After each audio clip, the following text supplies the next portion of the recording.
नमस्कार, आपके साथ मैं हूं पूजा सचदेवा। वक्फ संशोधन कानून लीगल है या फिर इल्लीगल, ये सवाल हर किसी के मन में होगा क्योंकि वक्फ कानून पर बवाल खूब हुआ है, पहले सदन में फिर सड़क पर, और इस बीच अब ये मामला पहुंच चुका है सर्वोच्च न्यायालय। क्योंकि ये कानून संवैधानिक है ये तो सुप्रीम कोर्ट ही तय करेगा, या असंवैधानिक है ये भी सुप्रीम कोर्ट ही तय करेगा। मतलब वक्फ कानून को सुप्रीम कोर्ट संविधान की कसौटी पर कसेगा। वक्फ संशोधन कानून के खिलाफ 70 से ज्यादा याचिकाएं दायर की गई थी। CJI Sanjeev Khanna, justice PV Sanjay Kumar और जस्टिस केवी विश्वनाथन की बेंच ने इस मामले में दायर याचिकाओं पर आज सुनवाई की। इन याचिकाओं में वक्फ संशोधन अधिनियम 2025 की कई धाराओं को संविधान विरोधी बताते हुए उन्हें रद्द करने की मांग की गई। तो वहीं वक्फ संशोधन अधिनियम 2025 के समर्थन में भी कई राज्यों ने सुप्रीम कोर्ट का दरवाजा खटखटाया है। छत्तीसगढ़, असम, महाराष्ट्र, मध्य प्रदेश, उत्तराखंड, हरियाणा और राजस्थान, ये वो राज्य हैं जिन्होंने अर्जी दाखिल करके मामले में पक्षकार बनने की अनुमति मांगी है। इन राज्यों ने वक्फ कानून को चुनौती देने वाले याचिकाकर्ताओं की इस दलील का विरोध किया कि वक्फ संशोधन अधिनियम संविधान का उल्लंघन करता है। अब आते हैं सुप्रीम कोर्ट की सुनवाई पर। किसने क्या कहा, क्या क्या दलीलें दी, बहुत ही आसान भाषा में आप इस वीडियो में समझेंगे। देखिए, वक्फ पर अपीलकर्ता कपिल सिब्बल ने कहा कि हम उस प्रावधान को चुनौती देते हैं जिसमें यह कहा गया कि केवल मुसलमान ही वक्फ बना सकते हैं। सरकार ये कैसे कह सकती है कि केवल वो लोग ही वक्फ बना सकते हैं जो पिछले 5 सालों से इस्लाम को मान रहे हैं? ये राज्य कैसे तय कर सकता है कि मैं मुसलमान हूं या मैं मुसलमान नहीं हूं और इसीलिए वक्फ बनाने के योग्य हूं? कपिल सिब्बल ने यह भी कहा कि वक्फ सैकड़ों साल पहले बनाया गया है और अब ये 300 साल पुरानी संपत्ति की वक्फ डीड मांगेंगे। समस्या यहां पर है और ये इतना आसान है नहीं। इस पर केंद्र की तरफ से सॉलिसिटर जनरल तुषार मेहता ने कहा कि वक्फ का रजिस्ट्रेशन हमेशा अनिवार्य रहेगा। 1995 के कानून में भी ये जरूरी था। इस दलील पर सुप्रीम कोर्ट ने कहा कि कई पुरानी मस्जिदें हैं, 14वीं और 16वीं शताब्दी की मस्जिदें, जिनके पास रजिस्ट्रेशन सेल डीड नहीं होगी।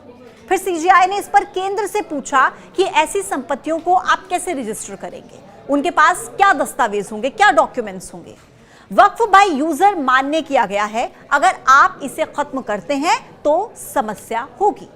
फिर आगे देखिए, कपिल सिब्बल ने अपनी आपत्ति जताई और कहा कि केवल मुस्लिम ही बोर्ड का हिस्सा हो सकते थे, अब हिंदू भी इसका हिस्सा होंगे।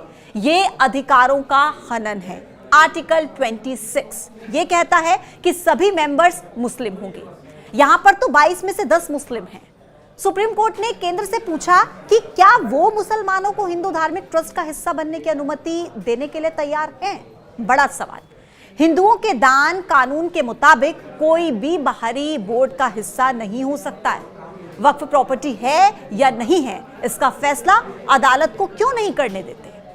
कपिल सिब्बल ने फिर आगे कहा कि पूरी तरह से सरकारी टेकओवर है। सिब्बल ने राम जन्मभूमि के फैसले का जिक्र किया, कहा कि धारा 36 आप उपयोगकर्ता द्वारा बना सकते हैं, संपत्ति की कोई आवश्यकता नहीं है। मतलब मान लीजिए कि ये मेरी अपनी संपत्ति है और मैं इसका उपयोग करना चाहता हूं, लेकिन मैं पंजीकरण नहीं करना चाहता।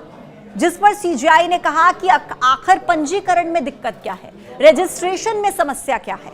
सिब्बल ने कहा कि मैं कह रहा हूं कि उपयोगकर्ता द्वारा वक्फ यानी कि यूजर बाय वक्फ, इसको समाप्त कर दिया गया है। यह मेरे धर्म का अभिन्न अंग है, इसे राम जन्मभूमि फैसले में मान्यता दी गई है। इसके बाद अभिषेक मनु सिंघवी ने वक्फ संशोधित कानून पर रोक की मांग की।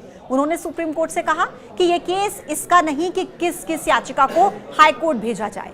नए कानून के प्रावधान तत्काल ही प्रभावी हो गए हैं, इन पर स्टे लगाया जाना चाहिए। फिर इस पर सुप्रीम कोर्ट ने कहा कि हम इस पर बाद में विचार करेंगे।